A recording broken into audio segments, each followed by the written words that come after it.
You're listening to the Downeast Mike podcast, the quirky little podcast from Maine. And now, your host, Downeast Mike. Good morning, everybody. This is Downeast Mike of the world famous Downeast Mike podcast. We are at episode number 104, news and commentary for Tuesday, October 3rd. October 3rd, 2023. Good morning, everybody. I hope you're doing well. I like it when we do the closed caption thing for the podcast, and instead of Downeast Mike, it says Downeast Mike. I think that's an interesting name, Downeast Mike. It's like you're being smacked with a feather, Downeast Mike. Our motto here is some of this is whimsy, some of it's true. The interpretation of it all is entirely up to you. I do hope you're having a good day, off to a good start. The weather here in Maine, after all that we've had the rain all summer long, and here in October, it's nice and sunny and dry, and the weather's just beautiful out there. Not much foliage because the leaves are all brown. I think it was so damp through the spring and summer that the colors are just not going to pop. So here's a little hint to all you tourists out there that are coming to Maine to visit and see the foliage. You should go to Michigan or someplace like that, because I hear the foliage is really spectacular there. That's just a little selfishness, because Downeast Mike wants the coastline to himself so he can just ponder along the road at 28 miles per hour. And those of you that have been behind me know that I hold true to my word that I do drive at a very cautious rate of speed in my electric car. We won't go there. All right, just to get us warmed up, did you know the Downeast Mike podcast contains no mean words? Absolutely zero mean words. Just wholesome goodness from Downeast Maine, a historical, literary, auditory candy store. And we note, did you hear the bells on the door as you came in? In today's episode, we have Wyeth says no more painting at the Olson house, 1971. You remember that house with the poor girl in the grass looking up at the house on the hill. Needed one bored older woman from story from 1971. That's not what you think. Liberty, Maine gets telephone poles in 1886, and that was probably the last time that town saw any sort of infrastructure. We're really mean today, actually. We do have some mean words. Maine's honorary bi-weekly bird. It is an imported bird that we're going to be looking at there. Emu, I was going to say that, but okay, let's go on to the illness of the instant. This was handed to us in passing yesterday. We'll talk about it briefly. It's a relatively small segment of the population that would be inflicted with this. Bird watcher's bunion. Bird watcher's bunion's the illness of the instant. Primarily, that is a fall thing. If you're climbing one of the shorter mountains to go watch the hawk migration, you could experience bird watcher's bunion if you're wearing Birkenstocks or other open-toed shoes. You may see that bunion, or you may experience a bunion of some sort. Birdwatcher's bunion, best treated with a moleskin, and you put a little bit of moleskin and some liniment ointment around that thing, and you'll cure up your bunion in no time. That's the illness of the instant. Birthdays today, Conrad in Wallagrass, Maine. He turns 48. He worked as a machine operator for the Bangor and Aroostook Railroad for 17 years. I just heard a ding. Would you please, everyone in the audience, please turn off your cell phones for the duration of the podcast? Thank you. Hope I don't have to ask again. Am I talking to myself? Also, birthdays today, we have Elmer in Milo. Elmer turned 78. He worked also at the railroad for a number of years. I didn't know Elmer that well, but I know that he was referred to as a great pillar of the community. He was ever present at the church suppers and just an all in all great guy. I'm talking like in the past tense. Okay, let's go on to, well, we do fib a lot here, don't we? Let's look at 1971, Bangor, Maine. This is about Andrew Wyeth, and we've got that Anna Christina Olson picture in the painting of she's looking up at the house on the hill. And of course, Andrew Wyeth called that painting Christina's World. And the weathered, clapboard house where Christina Olson lived is part of me and all I've done, says Andrew Wyeth. But I'll never paint there again because the spirit is gone. The 3-story, 14-room dwelling sits on the crest of a bare hill overlooking a remote saltwater cove some 70 miles northeast of Portland. And that's about where you want to be these days. It is now a museum for the largest permanent exhibition of Wyeth paintings. Although restored, the house remains as Wyeth often painted it, bleak and lonely. Once it was the home of Anna Christina Olson, a neighbor and close friend of Wyeth and his friend Betsy. The 171-year-old house and its 24 acres of grounds were bought by movie producer Joseph Levine, an avid Wyeth collector. And in 1968, after Christina, crippled with polio, died at the age of 74, Levine had the house restored. Wyeth is 54 at the time. He lives in Chadford, Pennsylvania, but he has a summer cottage near the farm. He says, I'm delighted Levine has preserved the house, but it's all difficult for me. The Olsons meant a great deal to me, and they're gone. And now I see the paintings and the plaques there, and a person would have to feel uncomfortable unless he has no modesty at all. Isn't that interesting that he had that place and all the memories are gone now? That was in 1971. We also saw the Freiburg Fair was going on October 3rd through October 9th, Maine's Blue Ribbon Classic. And of course that started right now. That's still going on, which is kind of nice. They had a Sunday horse show. They had harness racing, parimutuel. There's a lot of betting here. Parimutuel betting, Midway, Beano, $200 jackpot drawn. Boy, if that doesn't get him out, nothing will. The Saco Valley Woodsman's Field Day. Gigantic livestock and hall exhibits, calf and pig scrambles, horse, pony, and ox pulling. You know, when you hear the word ox pulling, do you think that that's like somebody tugging on an ox's ear? Let's have this story here. We've got a picture of Mrs. Bartlett, Michelle, and Mrs. Olson. But now this is not part of the Wyeth thing. You'll see in a second. And there's also a kitty. And Mrs. Bartlett standing in the doorway. She's got a handbag. She's holding Michelle's hand. They're looking down at Mrs. Olson, who's going to work. And now let's get into that story. Have Boredom Will Babysit. And this is out of Rockland, Maine, 1971. This is a story about a little girl, her mother, her babysitter, and a can of sardines. The story begins in an apartment in the Bronx, New York. Mrs. Viola Olson was studying the label on a can of sardines, and it said, packed in Rockland, Maine.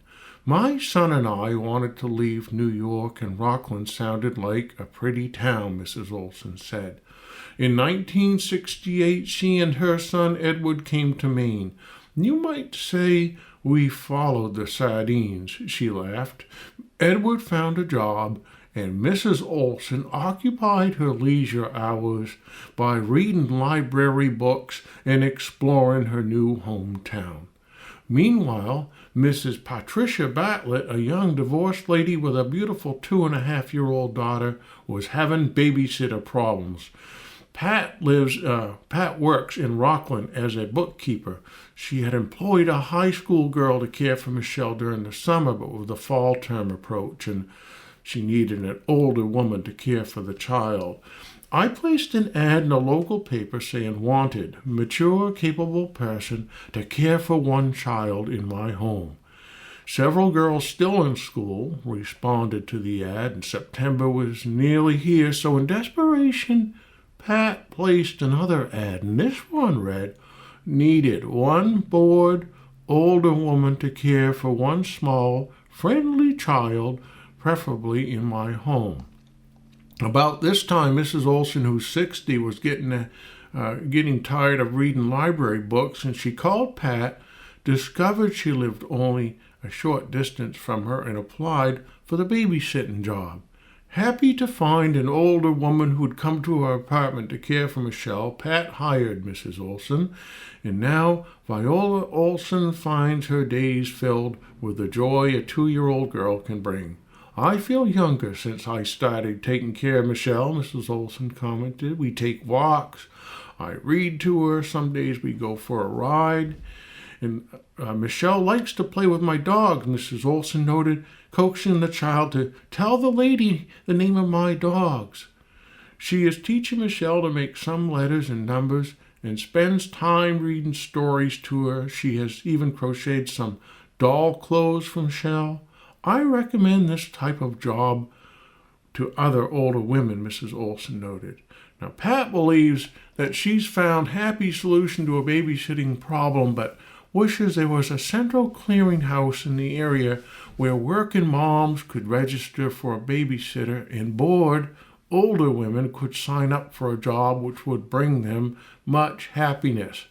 "I would like to see in some way to get the mothers and potential babysitters together," Pat commented.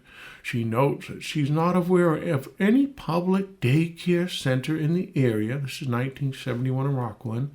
And she believes there's a definite need for one in addition to the babysitting clearinghouse. And that's a story out of the Bangor Daily News, 1971, written by Frank Norwood's mother, Caroline Norwood, at the time. Okay, we also had the not sports. We're not going to do sports. Don't get all excited, Downeast Mike. The police beat, crime story. An Old Town girl who reportedly shot herself in the arm kept both Bangor and Brewer police busy for a number of hours early Sunday. The girl first entered the Brewer Police Department and exhibited her profusely bleeding arm. Before the officers could help her, she left the station and drove across the bridge to Bangor. At the Bangor Police Department, she admitted shooting herself, and the pistol was found in her car. She was treated at a local hospital and released. Now, there's a little bit more to this story. The girl told Bangor police that she had taken speed. The same girl shot herself in the arm in Old Town last year, according to Old Town police. So she shoots herself every year at this time. Also, a shot was fired in 1971. An Essex street woman called Bangor police Sunday afternoon and stated that a carload of youths had driven across her backyard. When she yelled at them, one youth fired a shot in the air, she stated. The same thing happened the day before, she told police. Isn't that something, all those shooting going on? Let's roll it back to 1886. Liberty people mean to have a telegraph line to Belfast, according to the Journal. And $400 and 110 polls later, they've been subscribed, or 110 polls have been subscribed already. Isn't that interesting? They're getting the telegraph. Out of Fairfield, the Fairfield Journal claims that reports of typhoid fever in that town have been exaggerated. Nope, no fever here. The Farmington Chronicle reporting that sometime the past summer, Mr. Jesse Ross of Rangeley lost some sheep, 20 or more. Landlords Wharf and Pierce of the Oquasic House were over that way accompanied by their dogs, and Mr. Ross thinks their dogs killed them. Also, a large bear was seen there at about the same time. Mr. Ross has brought action against Wharf and Pierce for Pierre for damages, and the case will come before the grand jury at this term of court in Farmington. On this day in 1895, Bath's new shoe factory started up Tuesday morning to manufacture misses' and children's shoes. It will employ 150 people. That's just wonderful. The police of Bath are looking for Flora Jones, a native of Nova Scotia, who arrived there Monday of last week, engaged work with Mrs. W. Pendexter, and mysteriously disappeared last Saturday. I think the most important part of that story is the name W. Pendexter. If that name didn't open doors for you, no name ever would. You just a phone call, a simple phone call. Hello, this is Mrs. W. Pendexter. I need to speak to the manager now. Do you think they'd put you on hold? I suspect not. Never wash their faces. This is a long-winded story. Maybe we'll kind of abbreviate it, although I can be long-winded. It's from Admiral Peary, the Arctic explorer. He's speaking about his life in the Arctic regions during his 2 years near the North Pole, up there with Yukon Cornelius. I cannot say that we enjoyed many of the ordinary adventures of a fashionable life. We did manage, however, to make the best of our limited opportunities.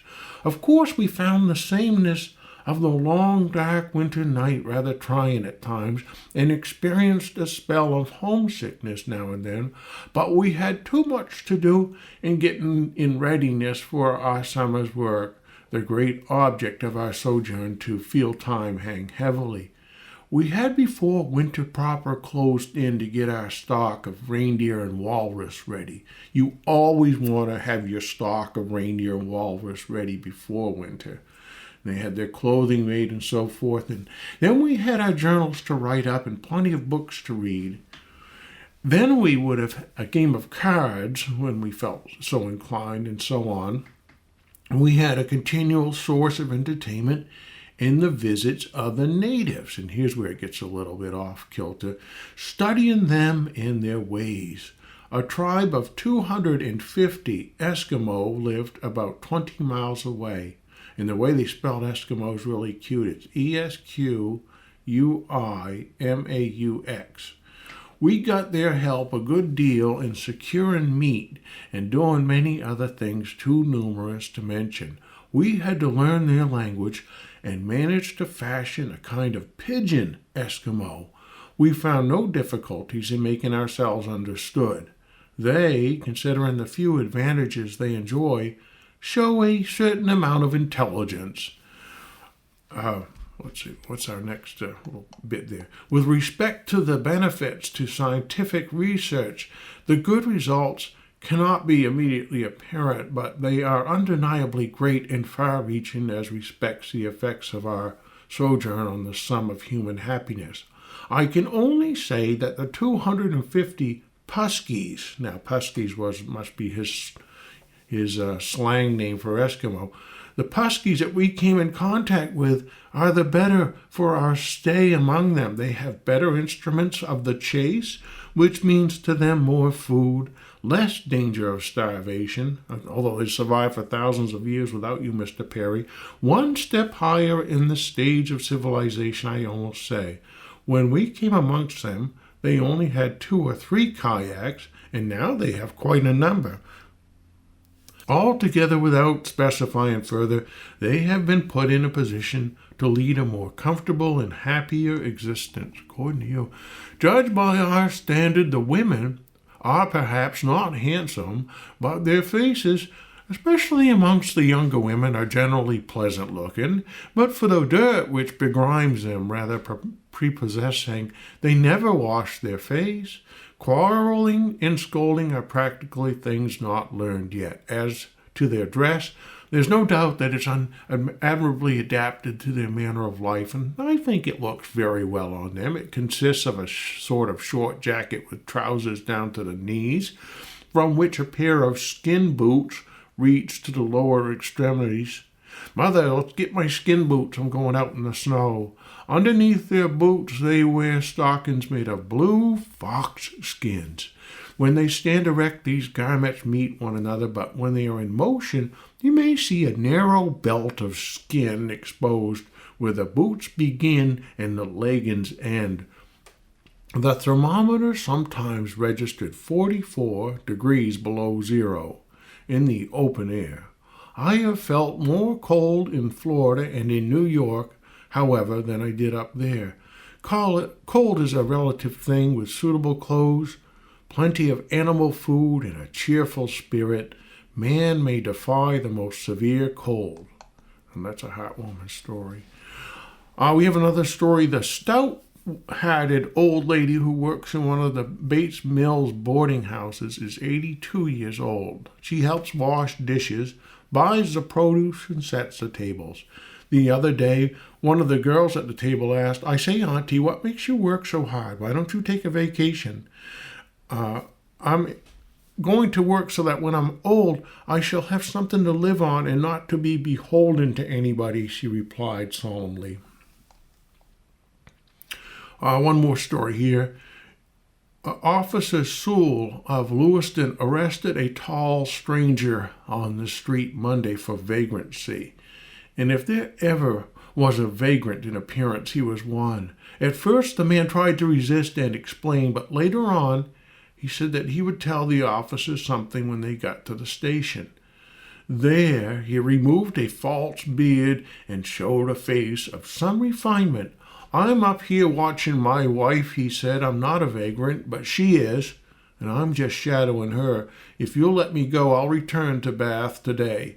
The officer released him, and he went home. I'm sure that's a story that's been repeated many times over the years. All right, we had a few more stories. We're going to jump ahead, though, because we're running short on time, and we want to talk about Maine's honorary bi-weekly bird, the world's most dangerous bird, the cassowary. Now, he looks like an emu, but he's even scarier looking. He looks like that thing from Jurassic Park that ate wingnut there. It's cassowary. He's got a blue neck. He's got like a black and gold eyes and the big crown, and he just looks so mean. They're shy. They're usually hard to spot, at least in their natural rainforest habitats. They're not overly aggressive and attacks are rare, but they can do a lot of damage if they're provoked or angered. Cassowary attacks have occasionally been deadly, including a recent one which occurred in 2019 at a private collection of caged birds in Florida.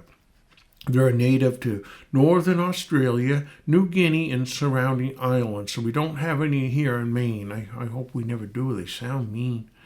There are 3 different species. There's a southern cassowary, a northern cassowary, and then a dwarf cassowary. They only get up to like 50 pounds, the dwarf ones, and they're found in more steep mountainous terrain.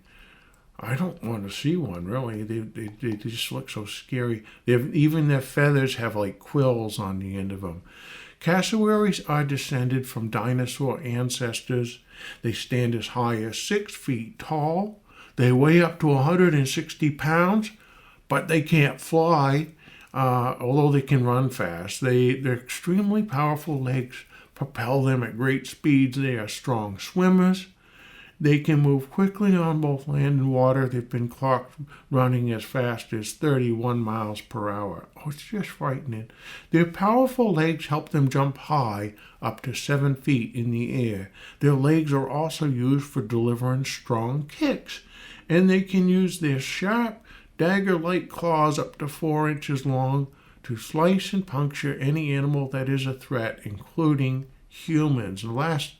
One of the last deaths they talked about was from 1926, and it chased down a boy. The reason that they chase humans today, they think, is because people feed them, and then they come to expect handouts whenever they see a person. If they don't get it, they kick you in the chest with their big claw there. The favorite fruit of cassowaries is fallen fruit of the rainforest. That's good.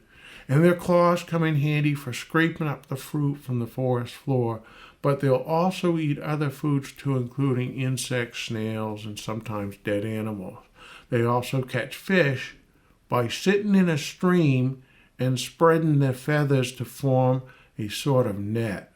They lay their eggs in a nest on the forest floor, usually 3 eggs in a nest, and the male sits on them for about 50 days until they hatch.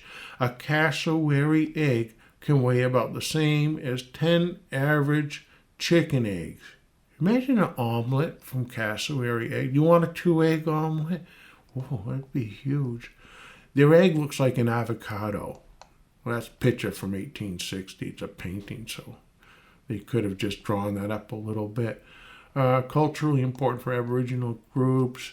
But again, if you're not in a rainforest trying to feed a cassowary, it's probably not going to attack you, right? Let's take a look at the forecast, and then I'll set you on your way. We've had just great weather here so far in October. And for today, Tuesday, it's sunny with a high of 82. Wow. Too bad you put your pool away, huh? Wednesday, sunny, high 77. Thursday, sunny, high 75. And then some rain on the weekend when Downeast Mike has to go outside. Showers likely on Saturday. Sunday, 40% chance of showers. Well, that is I'll just play a little segment after this podcast. It's just a tag at the end. Downeast Mike, I had to volunteer at the call center, and I'll play a little bit of that for you. But until next time, this is Downeast Mike, wishing you and your loved ones a day that's full of grace, love, and kindness. We'll see ya. Morning. Thank you for calling the Downeast Mike Mope and Cope hotline. This is Mike. How can I help you?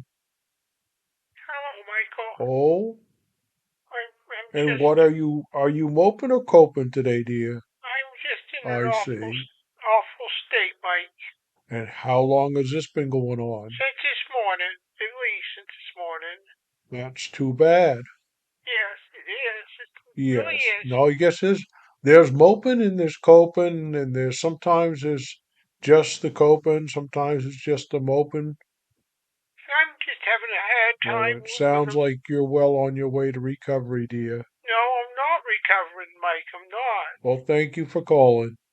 That's not good Yep, enough. bye-bye. We'll try another call. Maybe this one will be better. Thank you for calling the Downeast Mike Mope and Cope hotline. This is Mike. How can I help you? Coping Are you today. moping or coping today, dear? Coping today. Like, I see. I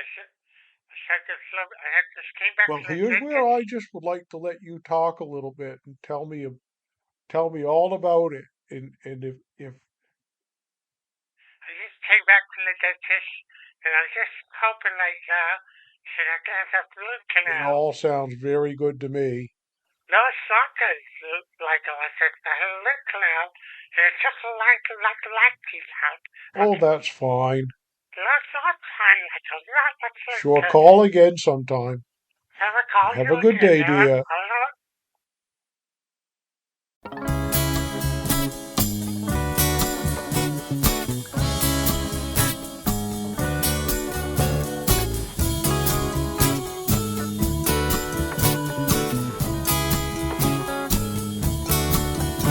I'm a dreamer, hanging out between wings. I can see what's coming my way. All day long I think of you, and I can't wait to come home right after this break.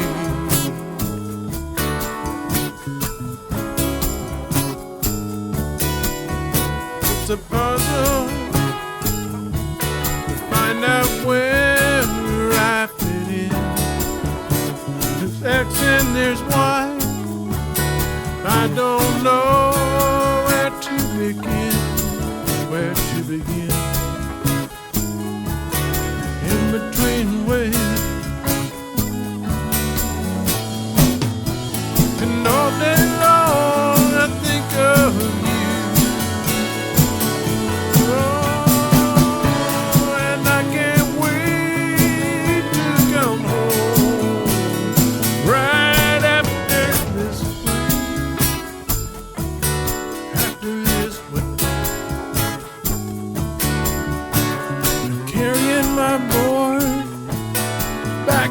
car. There's a cold wind blowing and sand in my shoes.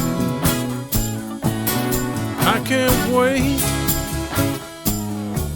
to get home to you.